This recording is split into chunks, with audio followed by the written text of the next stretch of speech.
Hello, everyone, and welcome back to my 2022 NFL season preview. Today, we are here with the last division, the AFC, and what is most likely the most competitive division in the entire NFL, the AFC West. Now, there is another Western division that might give this division a run for its money in terms of competitiveness, but once we get going with these teams and we see the players, I think you'll understand why I say that this is the most competitive. And we are starting off with one of the more interesting teams, the Kansas City Chiefs. So last season they had a really slow start and a lot of people thought that they were going to fall off, and they ended with a 12-5 record.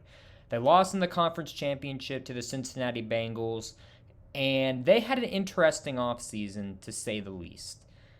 And I think the biggest thing that I want to start off before I get into really anything else with the Kansas City Chiefs is by saying to remember that every other team in their division not only got better, but they got tremendously better.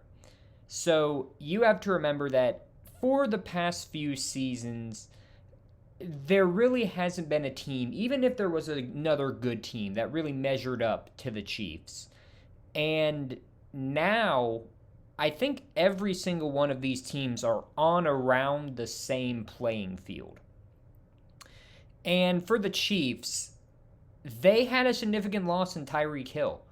Now, again, typically losing a wide receiver would not be that big a deal. I mean, let's also be honest here. Travis Kelce is the best tight end in the NFL. So you still have an incredible weapon for Patrick Mahomes to utilize.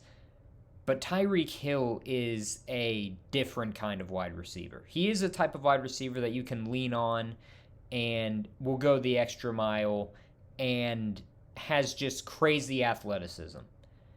And replacing that is hard. Now, looking at what they did, Juju Smith-Schuster is not a bad wide receiver by any means.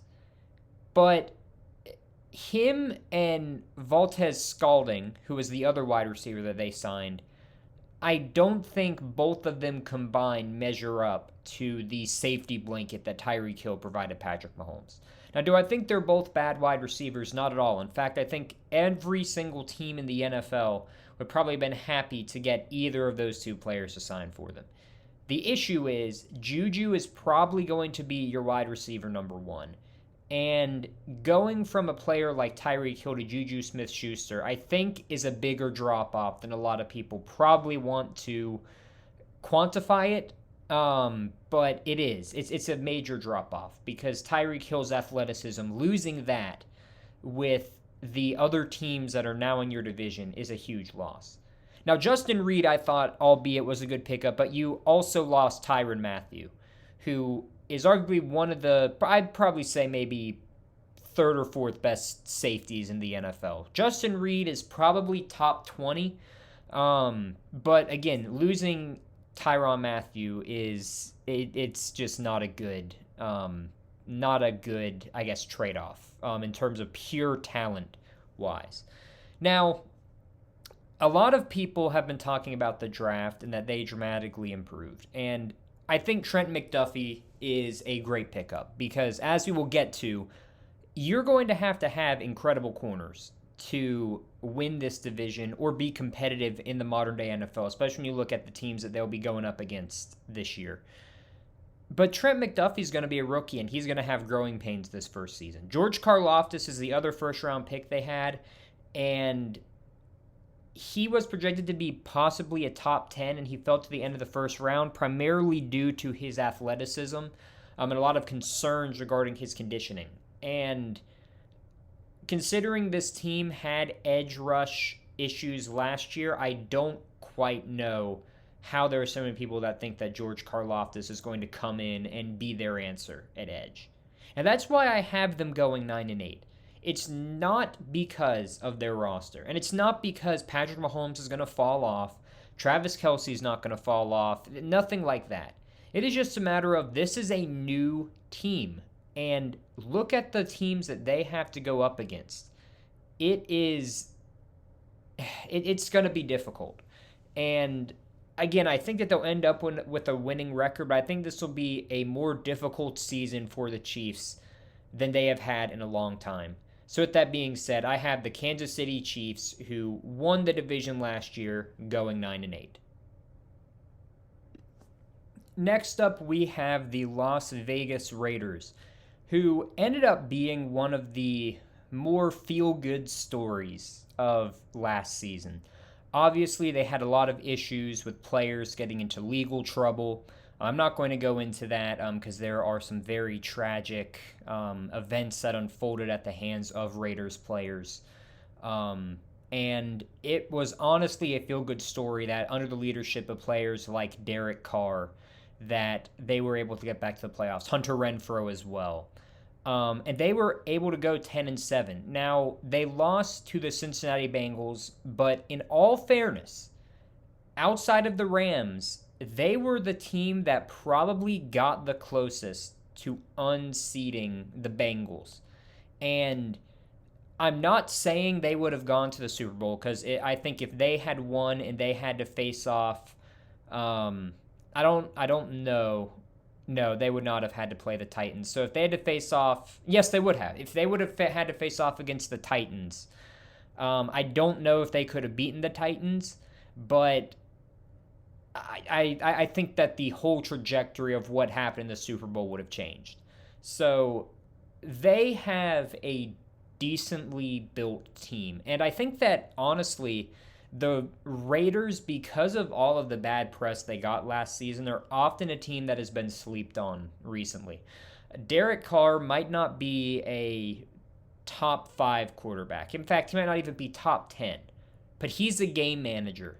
And, if you think about other game managers in the NFL, you think of guys probably like Ryan Tannehill, for example. Derek Carr is much better than Ryan Tannehill. Kirk Cousins. I'd say Derek Carr is much better than Kirk Cousins. And all he needed was weapons. And looking at what they did in the offseason, that's exactly what they gave him. Davante Adams is the best wide receiver in the NFL. And not only that, he has a history with Derek Carr.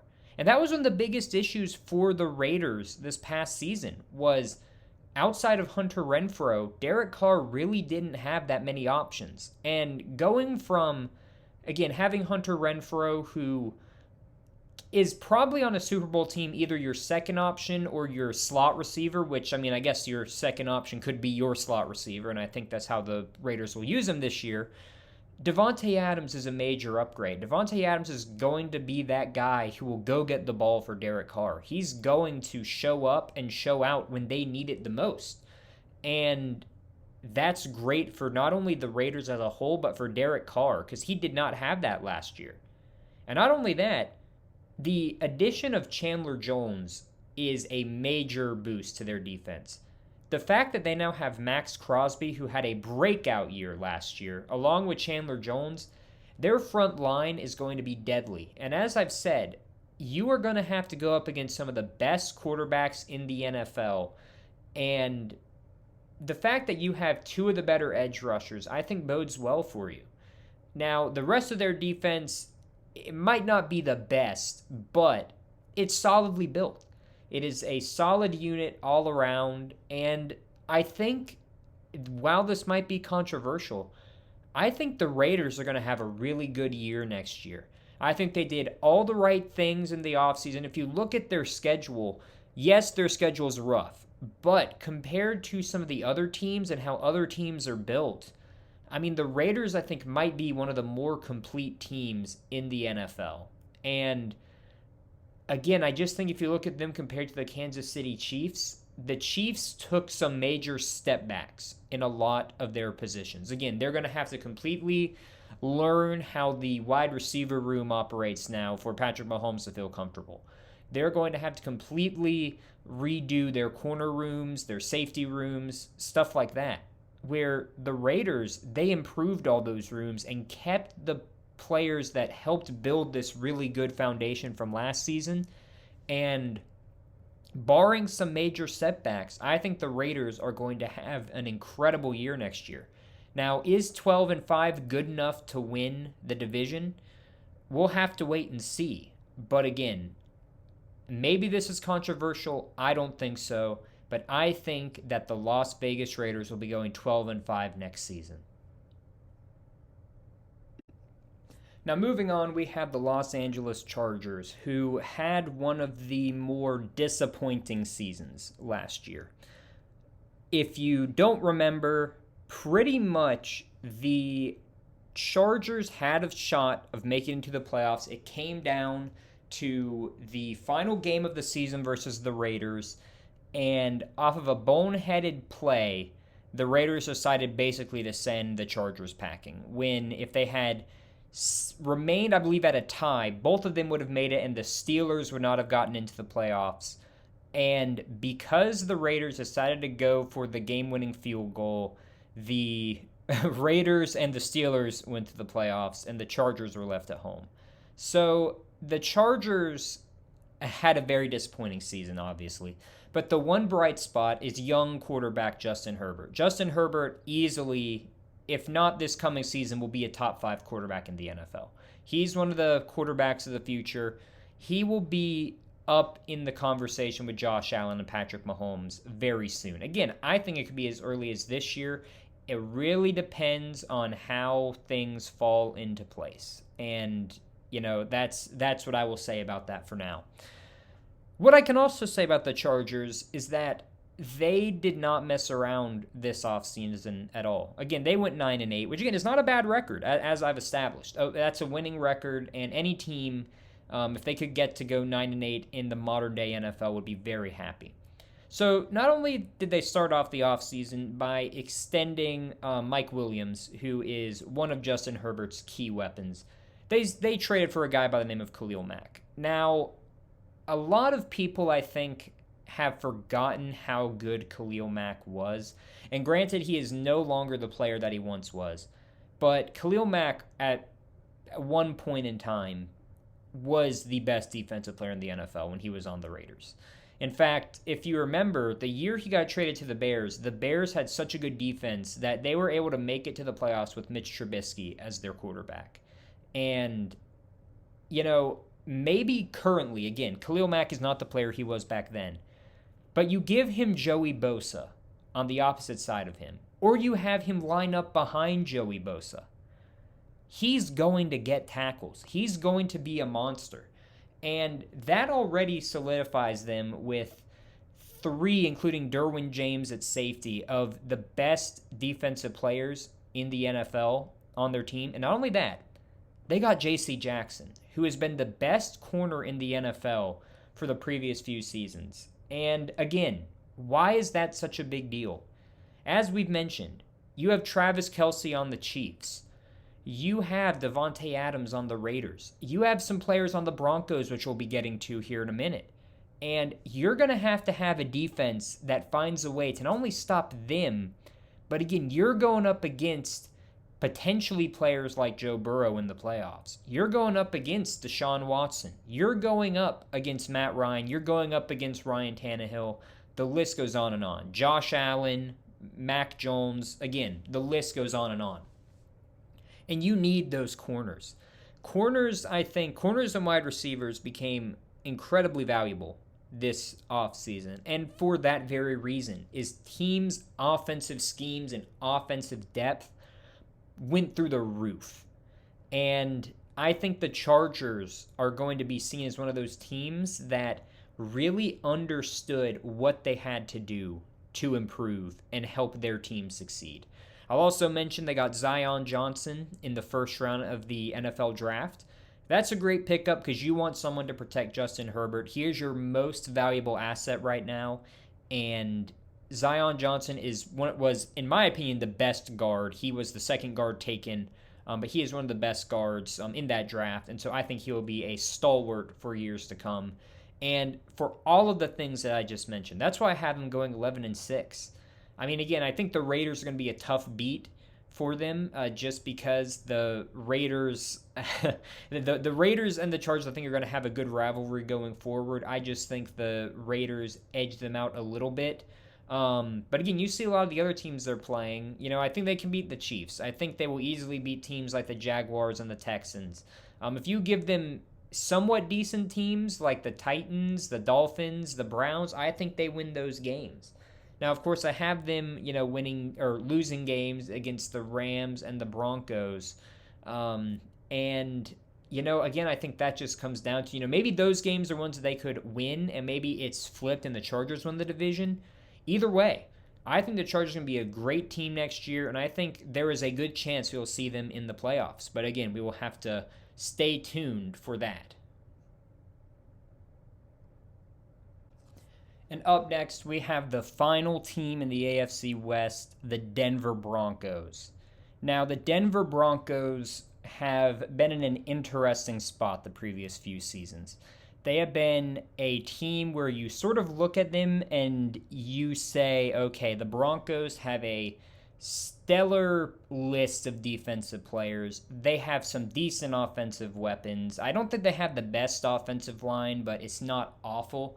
And they have decent running backs. The only thing they're missing is a quarterback. And jumping right into things, how did they start the offseason? They get Russell Wilson, who is not only a Super Bowl champion, but is heavily, heavily viewed as one of the best quarterbacks in the NFL. And I think just on that, they improved drastically. I mean, a few years ago, and this is the biggest issue with this division and this modern NFL. If you had given Russell Wilson to the Broncos maybe as soon as Peyton Manning retired, instant Super Bowl contender again. If you give him to the Broncos now, I don't know. I think the Broncos are the most interesting team in the entire AFC. I think maybe outside of the Colts, they are the team that I think you sort of look at and you go, this could go really good or really bad. And I think my record prediction for them is actually their floor. I don't think this is their ceiling. I think this is their floor. And the reason I make this as their floor is because I looked at the teams that they're playing, and I thought that there are going to be some games against these better teams that they are going to lose. And I think there are a few that I can already see that they might flip and win. And if that's the case, they could get up there and be one of the better teams. But again, I think this is their floor. And personally, this is where I think they are at talent-wise. And that's really because, Russell Wilson, while he is great, he is coming off an injury. He's going to have to learn a new offense, and he's going to have to get used to a new wide receiver room. I know a lot of people want to talk about Jerry Jeudy. Jerry Jeudy he's not as good of a wide receiver as a lot of people would say he is. Courtland Sutton is an incredible wide receiver. I think he's going to be great. But they lost players like Noah Fant in trading for Russell Wilson. So he's going to not only have to learn that offense, but again, it's not like they are really coming out of the gate and, playing just easy team after easy team. Now, the first 2 weeks, maybe, yes. I think you can easily say the first 2 weeks, Seahawks and Texans, that might be that's probably an ideal way to start the season. But before we get into that, I also want to mention that they signed Randy Gregory as well. And Randy Gregory is a big pickup because he is a great edge rusher. There was a reason why Dallas was devastated that they lost Randy Gregory. And it was such a big acquisition for the Broncos because nobody thought that he was going to leave Dallas, especially after I believe it was reported that there had been a deal in principle already. So the fact that he was able to go to the Broncos is a huge feather in their cap. They should be thrilled they were able to get a player like Randy Gregory, and he's going to help. As I said, when you're going up against Mahomes, Herbert, and Carr, you need to have people who can get at the quarterback and take the ball away. That's exactly what Randy Gregory does. And with all that being said, as I mentioned, I think this is a floor for them, but I just can't see them winning a lot of these games. And maybe I'm wrong, and maybe Russell Wilson will prove me wrong. And in fact, I think it'd be a very feel-good story for Russell Wilson to lead the Broncos to the playoffs or to a great record. But I have them going 9-8 for now. And again, maybe you beat the Titans, maybe you beat the 49ers, maybe you beat the Raiders. I don't know. Again, maybe I am flying too high on the Raiders. And if I am, I'm sure that I will hear it from a lot of you in the comment section. But for now, I have them going 9-8. Again, a winning record, so not a bad team by any means, but same as the Kansas City Chiefs. So, doing a recap, we have the Bills making the playoffs because they won their division. We have the Ravens, making the playoffs. They won their division. We have the Titans making the playoffs because they won their division, and now we have the Raiders making the playoffs because they won their division. So we'll have to see how the rest of the playoff bracket turns out as we get through the rest of these previews. But for now, let's move on to my top 5 offensive players in the AFC West. My number 5 player in the AFC West is Travis Kelce, tight end for the Kansas City Chiefs. And yes, it is insane that Travis Kelce, who I said is the best tight end in the NFL, is number 5. But you will quickly see why here after we start going through these players. 92 receptions, 1,125 yards, 9 touchdowns, 12.2 average yards per catch, and an 81.9 grade from PFF. Travis Kelce is going to have a lot of shoes to fill. He's going to have to be not only the security blanket that he has sort of always been, but he's going to be the main security blanket for Patrick Mahomes. And he's going to have to pick up a lot of the slack that Tyreek Hill's production is going to leave a hole. And I think he's the man to do it. And I think he's going to have a big year next year. And that's why he's my number 5 offensive player in the AFC West. My number 4 offensive player in the AFC West is Davante Adams, wide receiver, Las Vegas Raiders. Again, it is insane because in most other divisions, Travis Kelce would probably be number 2 or number 1. Davante Adams would probably definitely be number 1 in a majority of the divisions within the NFL. But again, that just shows you how stacked the AFC West is. 123 receptions, 1,553 yards, 11 touchdowns, 12.6 average yards per catch, and a 92.7 grade from PFF. Again, Davante Adams is the best wide receiver in the NFL. The Raiders are going to do good if he does good. And I mean, that's really all you can say. He is an incredible player. The chemistry between him and Derek Carr, I think, is only going to enhance his game, and it's going to be exciting to watch. And again, I'm expecting a huge, huge season from Davante Adams. That's why he's my number 4 best offensive player in the AFC West. At the number 3 spot, we have Russell Wilson, quarterback for the Denver Broncos. 3,113 yards, 25 touchdowns, 6 interceptions, a 54.7 grade, quarterback rating, and a 73.9 grade from PFF. Now again, granted, keep in mind, he was injured a majority of last season, so these stats do not really accurately reflect how good of a quarterback Russell Wilson is. And again, it is insane that he is number 3 on my list, and I think you probably can tell where the number 2 and number 1 slots are going. But again, that just shows you how stacked the AFC West is, that a player as good as Russell Wilson only comes up to number 3. But he's a great quarterback, and he's going to be a big reason why the Denver Broncos do well next year.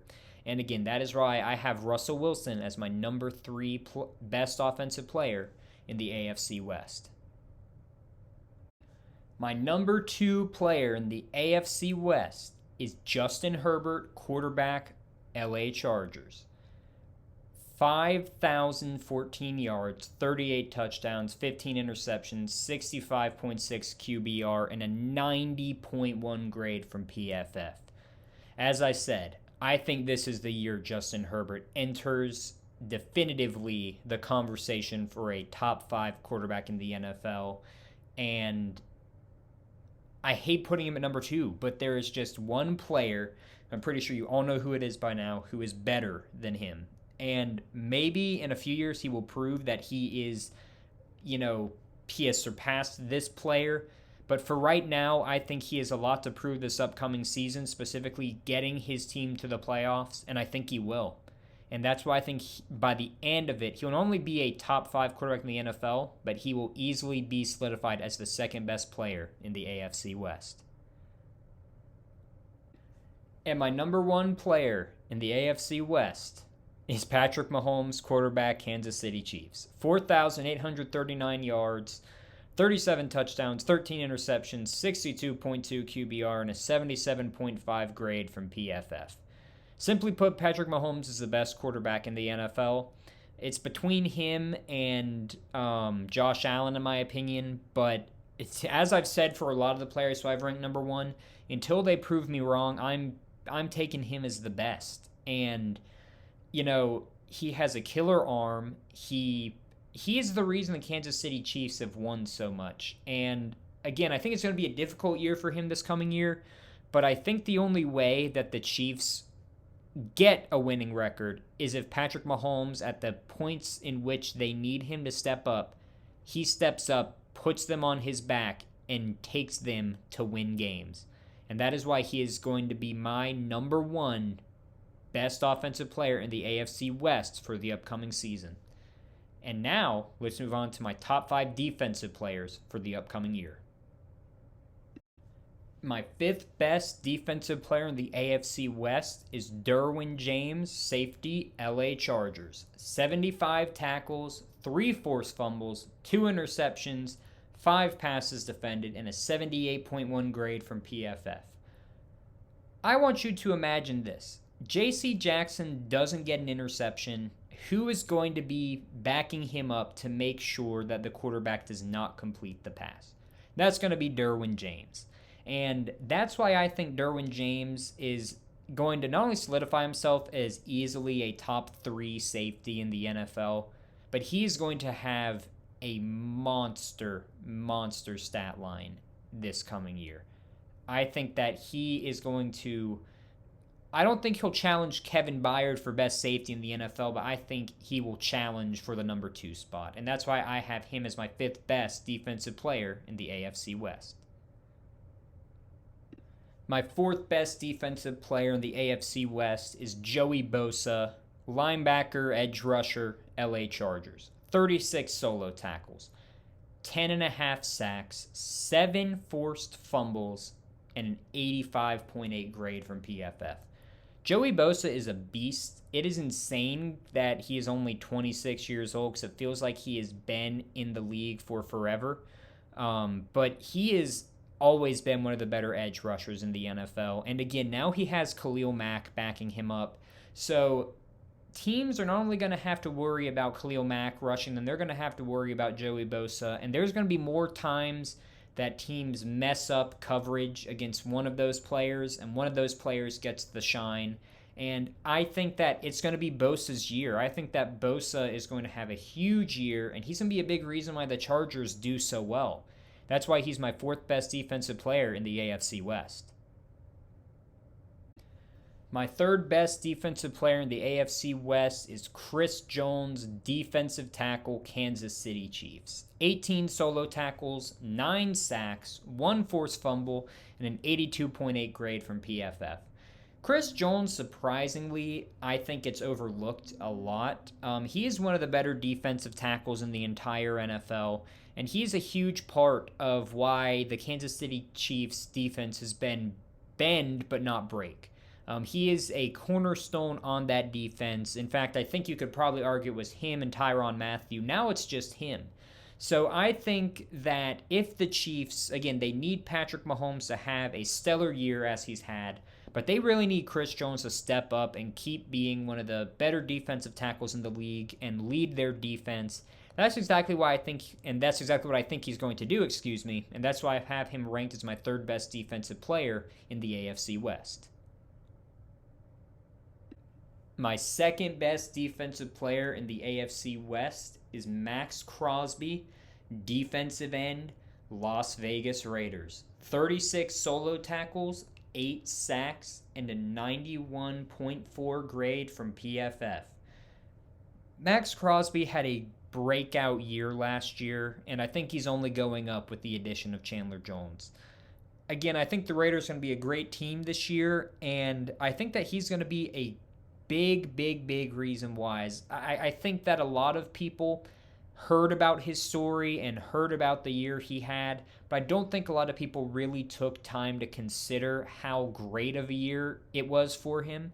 And I think, again, he's just going to keep improving. He's on the younger side, he's only 24, so I think that he's easily going to be the best edge rusher in this division, but there's one player I rank above him, and let's get to that player right now.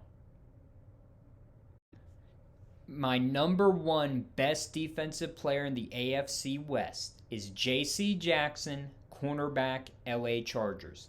44 solo tackles, 1 forced fumble, 8 interceptions, 23 passes defended, and an 82.7 grade from PFF.